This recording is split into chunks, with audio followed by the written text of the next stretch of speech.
but I couldn't really get this one to run right, and it didn't feel as good as that other one did. Now I just put it in the tank, so. I don't know, it runs pretty good.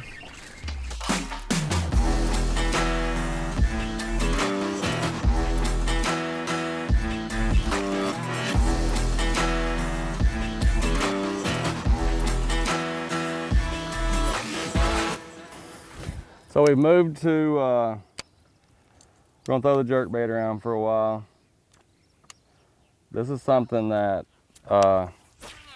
is gonna be special. It is special. We've been working on it for a pretty good while.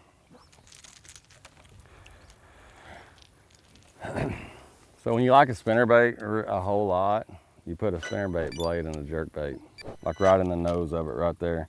That's all it is a willow leaf blade, but it's not glued on. It's actually like there's a concave. It sits in there, so it's not gonna come out.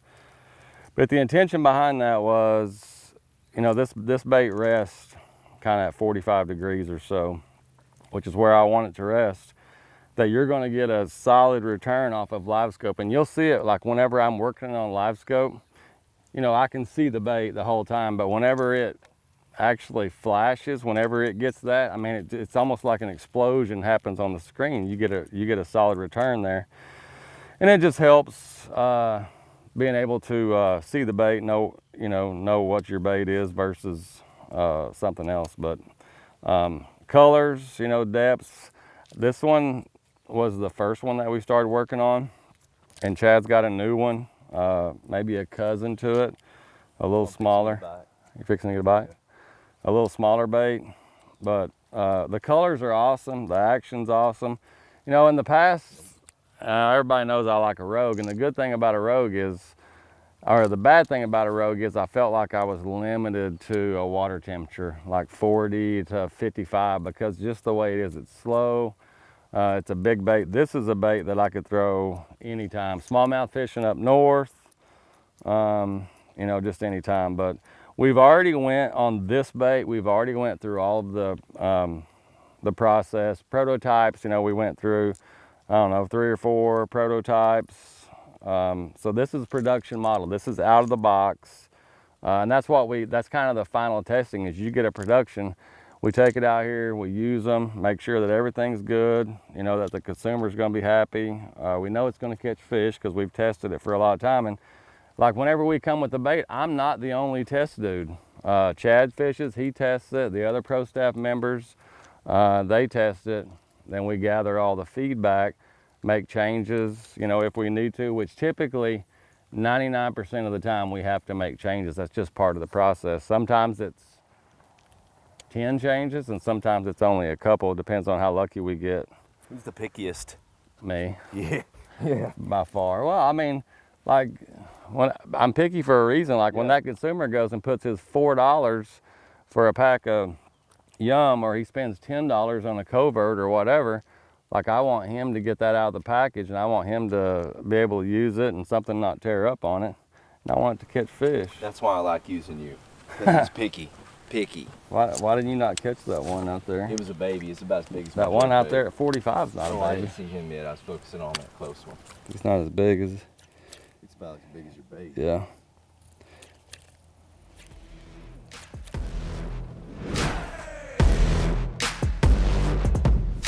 You know, the first that I was throwing was just the regular flash point. This is production models are out now.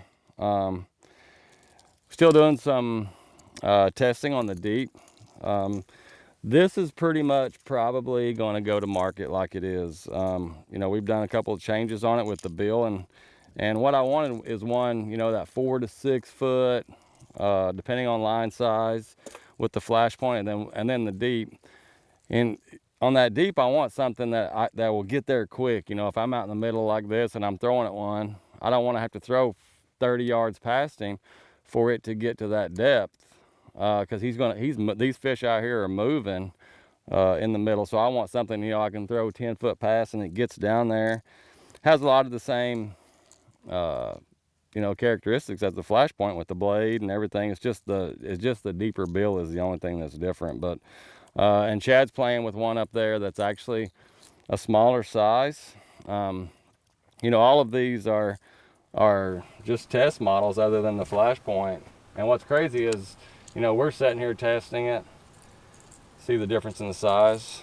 Like that right there is going to be like a really, really cold water smallmouth killer, but not a lot of difference, but there is some difference there.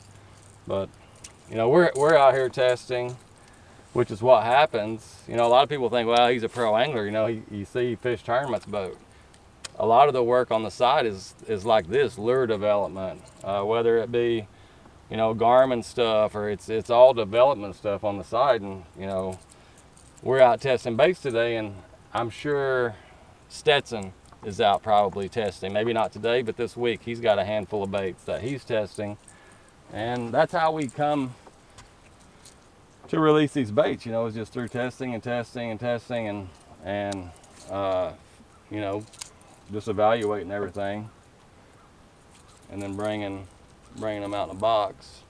But the hardest part about this is testing baits when you're not in the right conditions for the bait. Like that's just it. I mean, we're out here, it's slick, flat, calm, and we literally have a checklist. Hey, we want to throw this around, but I'm not looking so much more for fish catches right now. Like, yeah, whenever I start seeing them and I want to catch bass on them, yeah, I'm looking to. But we've already done that.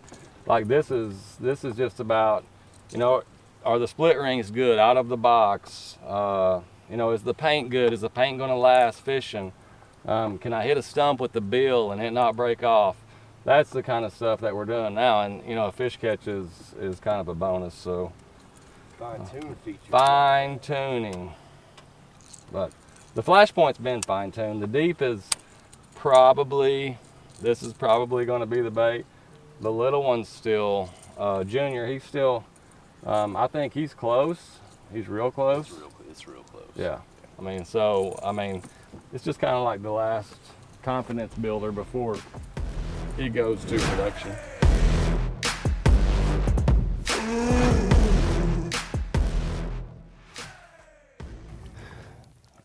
I know it's a little fish, but literally the second cast, this is actually a 3D printed part.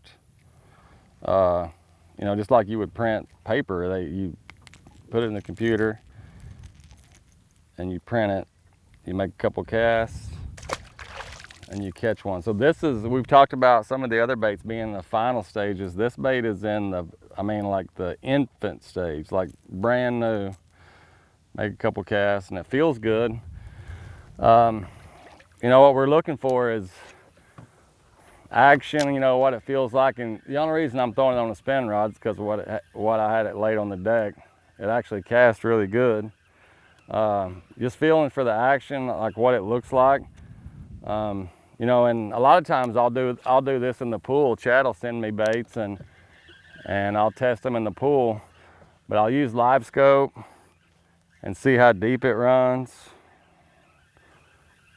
Got grass on it. Remember, it's a prototype. Yeah, can't slap it around. You know, like with it being right at the beginning, you know, we'll see how deep it runs on a long cast. How deep is it running? Well, I didn't get, I'm at 6. Well, see, that one sinks too. So yeah. Is that so here's the deal. So with that bait, to get it to, like, for action wise, is it an issue with it sinking? Only if you get hung up. Exactly. I'm getting 6 foot. You know, and you want to know how it, I mean, not really a crankbait, but you know, how it comes through the grass. So once we get all the action right and stuff, then it'll kind of go into like testing, you know, like, well, do the fish like it? I can tell you right now, they're going to like it just by the action of it. It's really tight, isn't it? Yeah. Yeah. Yeah, and this, I mean, every bait has different scenarios and applications. You know, this is a little bitty bait. This is, you know, the fall, or, you know, like the Sabine River. You know, you're just around a bunch of bait. That's small, but the action is like, what's weird is it's a small bait, but it feels like a big bait.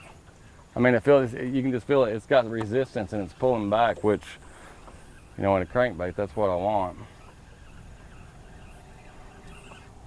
Literally the second cast I caught one on it. And we're not on a private pond, we're just out. No, it feels good. Put this one on. So, yeah, this one, weight-wise, you want to see what the other one does. So this one's a little bit lighter.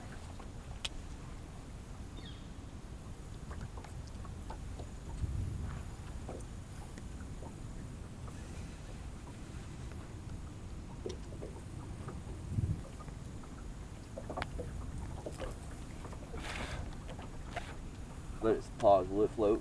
Yep. Yes, okay, so that's really about where I want it from a floating perspective. But I couldn't really get this one to run right, and it didn't feel as good as that other one did. Now I just put it in the tank, so.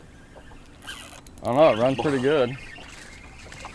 Running pretty good. We catch fish on it right off the first cast. So. Now if we can fine tune it, that's the weight I'd love to be at right there. Like as far as resistance wise, you feels the same? Feels the same to me. Okay, good. Well, really, the only thing that's changed in it from that one to this one was a little bit different, lighter, or a little bit lighter weight. So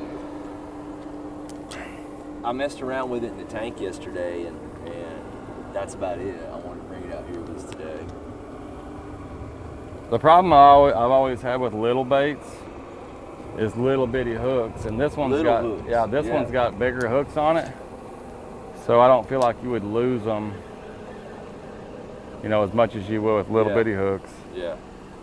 The great thing about the 3D printed part is that it's really close from a weight perspective to like ABS plastic or polycarbonate, which we'll use on this bait right here in the manufacturing process. And like years ago, like before my time when they were doing this, like it would be, you couldn't really just, you'd either have to carve one out of wood or they'd have to build an actual steel mold to get a prototype like this. You know, now you put it on a 3D printer and you got a part in about 2 hours that you can fish. Yeah, the problem with the old parts is you'd have so much glue on them. Yeah. You know what I mean? Like you might have the right body, but you'd have just a little bit of, you know, too much glue or something that wouldn't run right. It just took a lot more time back in the day to get them right. You know, another thing you got to think about is what a lot of people don't, and these baits is the water temperature. I know, like a jerk bait, you know, you develop it and you work on it and you get it right and it runs perfect at, you know, 60 to 70 degrees, and then you get out there at 35 or 40 or 45 and, you know, it sinks or it floats or something like that. So that's why the testing process takes so long, is you want to test it under a lot of different conditions. This bait feels good. Okay, good. It's tight too. So what we'll do at this point then, we'll just do we'll start a prototype mold. I'll get the tool room to cut a prototype mold, and then we'll get some actual welded parts and go from there.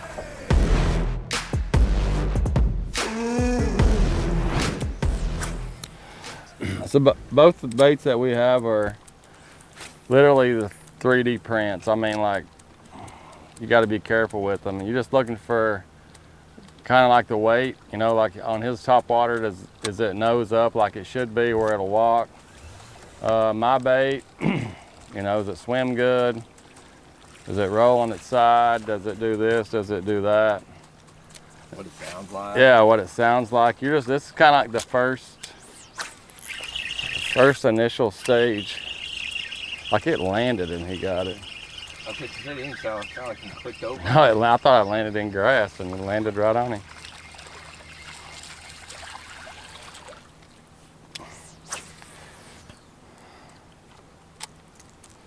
Do the hooks foul? I mean, there's a lot of things that you're looking for, and you just take notes, and the engineers make adjustments, and then you go to phase 2, and then a lot of times it takes, I mean, it can take a lot of trial and error before you get it just like you want it.